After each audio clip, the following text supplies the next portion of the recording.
semi-ordonnée. Pomme de terre. Je te laisse choisir ton coup de cœur. Ben, votre coup de cœur. Vous allez tellement partager plein de plaisir avec ça. Honnêtement, c'est la plus belle paye qu'on peut pas recevoir. On travaille fort. On le fait pas juste pour nous aussi de recevoir ce que les gens, quand ils achètent les légumes, là, qui sont vraiment contents. Puis j'appelle ça la vague de love qu'ils nous donnent, là, vraiment. C'est la plus belle paye parce que on met beaucoup, beaucoup de temps ici. Puis quand on voit que les gens apprécient nos produits, qu'ils reviennent à chaque année, que les gens se réabonnent dès qu'on fait l'ouverture des paniers, c'est signe qu'on a bien réussi. Puis ouais, non, c'est vraiment, moi c'est comme mon repos de la semaine, même si un marché public, c'est pas tout à fait relax, là. Mais oui, c'est comme mon gros nanan de la semaine, là.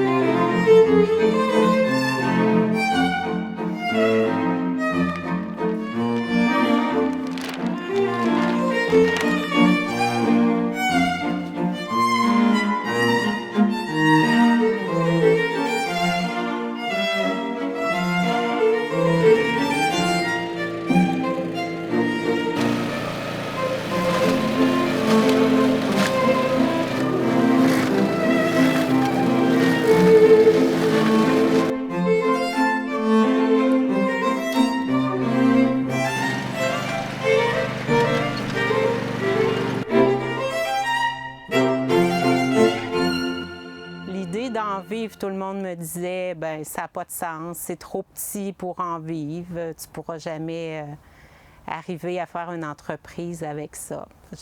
Mais j'ai persisté. J'ai été 2 ans à travailler la terre sans la cultiver, toujours dans l'espoir de partir ce type de projet-là.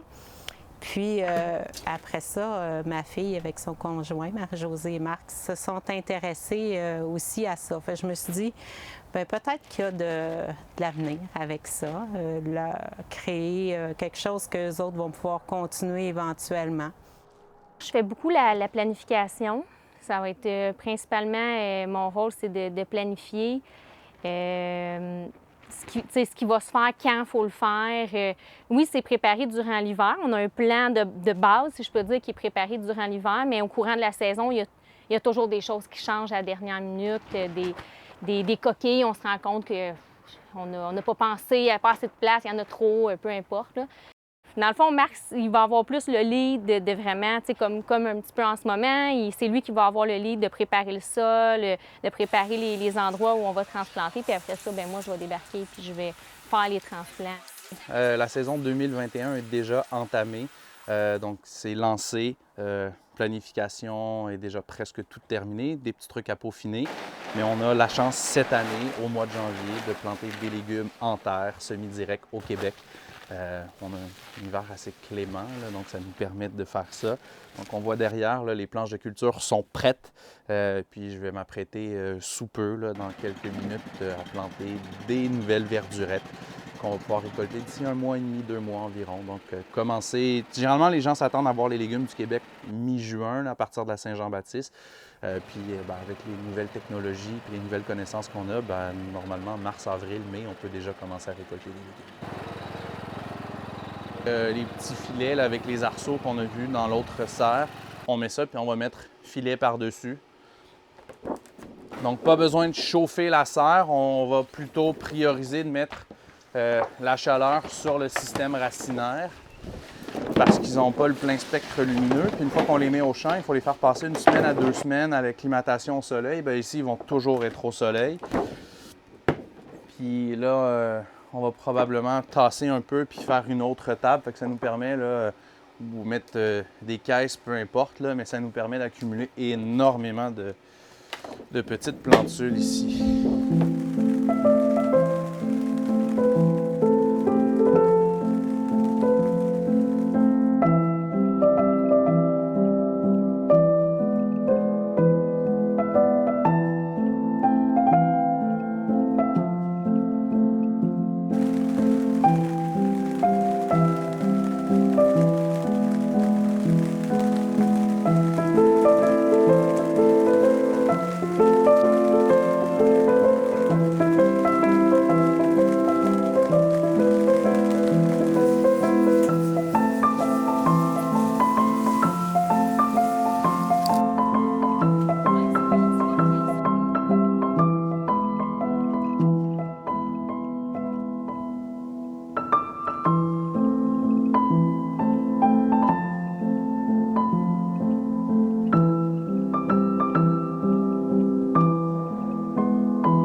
Avec Marie-Josée, ma conjointe, et sa mère Sylvie, qui ont initié, dans le fond, l'entreprise. Parce que moi, à l'époque, j'étais encore au verger comme relève agricole. Puis après ça, j'ai fait les débuts de Microfora.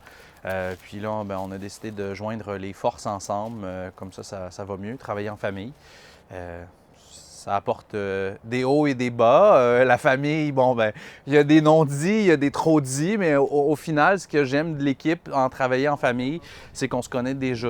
Entre adultes, c'est sûr que ça prend beaucoup de communication parce que, bon, on a toutes nos idées qui vont d'un côté puis de l'autre. Un veut apporter une amélioration là, l'autre à un autre endroit. On a toutes nos forces, nos faiblesses. Puis je pense que l'idéal, c'est de se consulter parce qu'une fois qu'on se consulte, on peut établir quelque chose où on va mettre la ligne directrice. Bien, en fait, souvent, entre moi et ma mère, souvent, c'est Marc qui est le... Parce que Marc est plus, tu sais, je sais pas comment dire, il est plus émotif, plus, il parle plus que moi. Moi, je suis pas une fille qui parle beaucoup, ma mère non plus. Fait que souvent, on se parle pas. Puis c'est lui qui est entre les deux qui va aller voir ma mère, qui va dire « Ah, Marie, t'es pas de bonne humeur, mais tu sais, il n'y a rien là. » Puis il va un peu arranger les affaires. Ça, c'est vraiment le fun, là.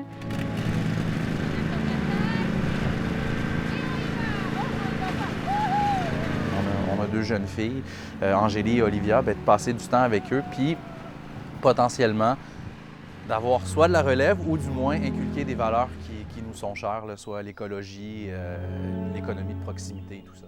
Pour nous autres, c'est super important que les filles soient avec nous, qui nous aident. Ça leur apprend tellement de choses aussi, là. Ça leur apprend beaucoup, beaucoup de choses.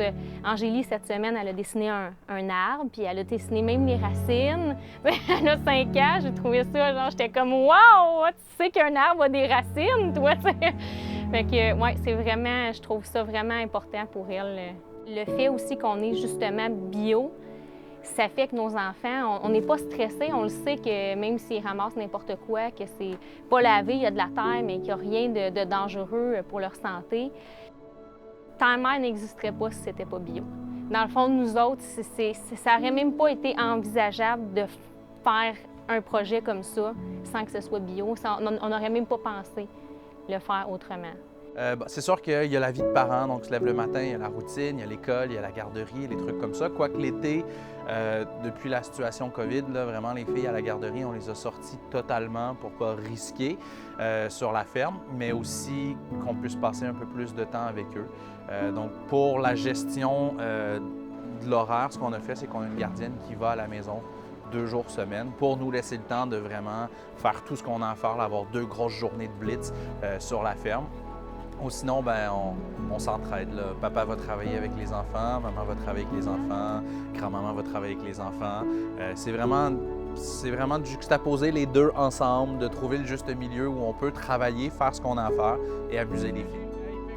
Je me rappelle les premiers pas d'Angélie, c'était dans la fraisière là-bas, presque 2 hectares de fraises, puis elle voulait manger les fruits. Mais moi, je savais la cochonnerie qui avait été mise là-dessus la veille, tandis qu'ici, mange ce que tu veux, promène-toi où tu veux, il n'y a rien de dangereux, tout est biologique, la vie est belle, chasse les crapauds, trouve les vers de terre, amuse-toi. Je trouve que ça rapporte un peu plus près des valeurs familiales. Il faudrait que tu me fasses un petit peu de place, ma belle pitoune, parce que là, je vais t'écraser. Regarde, lève-toi puis va l'autre côté du plateau.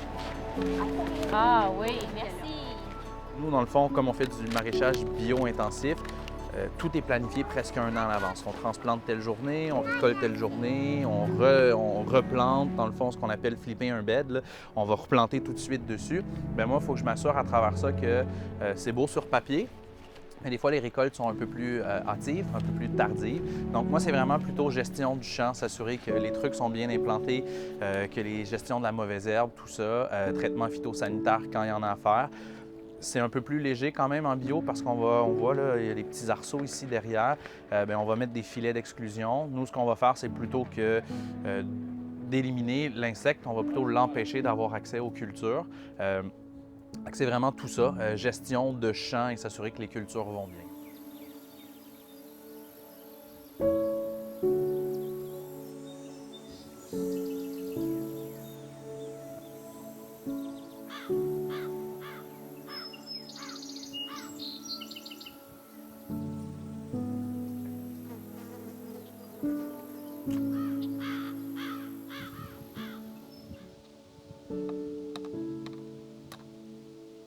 tout doit être planifié au quart de tour.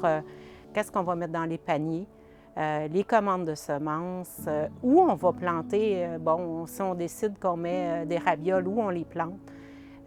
Faut voir la rotation pour ne pas planter les mêmes légumes sur les mêmes butons année après année. Donc, il faut garder notre sol vivant. Donc, on a une rotation toutes les années. Où on plante quoi, à quelle longueur, combien de semences. Ça progresse tout le temps. Il y a toujours quelque chose de nouveau où on peut aller un petit peu plus loin, pousser les choses un petit peu plus loin pour avoir plus de récoltes, de meilleures récoltes, de meilleurs résultats. Du fait que c'est une entreprise, après tout, là, on est quand même là, on le fait par passion, mais on veut quand même en vivre parce qu'on y met par moment des fois 90 heures semaine chacun. Fait que c'est sûr qu'il faut quand même avoir un retour. Mais oui, sauver du temps, avoir des petites techniques qui vont nous permettre d'aller un peu plus vite, d'être plus efficace, ça va nous permettre d'en faire plus. Puis non seulement ça va être plus rentable, mais au final, ça va être plus plaisant. Parce que si tu travailles toujours comme un acharné, comme on voit les planches qu'on a ici derrière, sont immaculées, il n'y a pas de mauvaises herbes ou très peu, parce qu'on a développé des petites techniques où on s'est muni d'outils qui vont nous permettre de les effacer, ou presque, avant qu'elles apparaissent. Tu sais, si tu attends que la mauvaise herbe dépasse tes cultures, tu vas passer beaucoup de temps, tu n'auras pas beaucoup de rentabilité, tu vas finir ta journée, tu n'auras pas le temps de pouvoir avoir fait tout, puis au final, tu n'auras pas de plaisir. Fait que c'est vraiment ça. Nous, la machinerie, au fil des années qu'on a accumulée, je dis machinerie, on ne parle pas de tracteur, c'est vraiment tout est fait à main, à la limite avec un motoculteur. C'est tous des trucs qui sont là pour nous sauver du temps ou gagner du temps, ce qui permet au final d'avoir plus de plaisir puis d'en faire plus. Puis quand on en fait plus, on fait potentiellement plus d'argent.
On travaille avec Fromagerie Gré des Champs, qui est une fromagerie biologique ici, où on a un point de chute d'ailleurs cette année.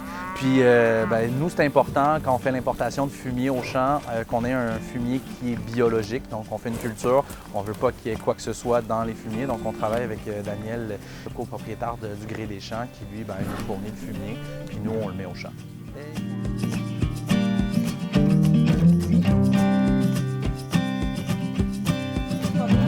Ça sort, mais ici, on est 30 tomates dans le semaine, passer pour tout le monde. Toi, est-ce que tu veux une tomate rouge ou une orange? Rouge. Les gens qui embarquent dans un panier, c'est parce qu'ils ont envie Ils ont envie d'avoir un lien avec la personne avec qui ils achètent. Ils ont envie de voir. Je peux vous offrir dans les fines herbes, soit basilic, persil ou menthe.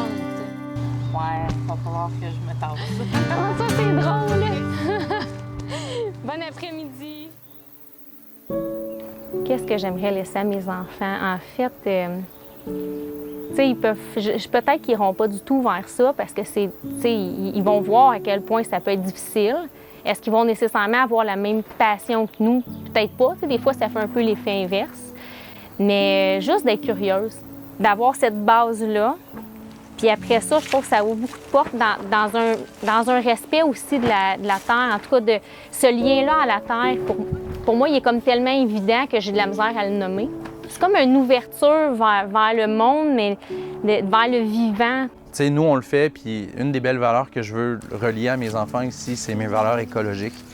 La force du travail, l'économie locale, les trucs, mais si on pouvait s'assurer que mes enfants les enfants des autres et les générations entre aussi ben, puissent faire ce qu'on fait, ben, ce serait quand même quelque chose de beau à léguer. Ça peut être mais sérieux, ça vaut la peine. Meilleur comme limite sécher entre les arbres de l'autre. Après ça, pendant une semaine et demie, là, J'espère bien que mes filles veulent reprendre. Pour l'instant, bon, 6 ans et 4 ans, elles sont super enchantées. Est-ce que peut-être que dans 15 ans, quand elles auront vu leurs parents travailler comme des forcenés et puis avoir travaillé quelques étés avec nous, elles vont vouloir? J'ose espérer que oui, mais bon. Moi, je suis quelqu'un qui est plutôt passionnel dans la vie, fait qu'elles feront ce qu'elles voudront pour être heureuses, puis ça va convenir à papa. Mais oui, j'aimerais ça, beaucoup, beaucoup.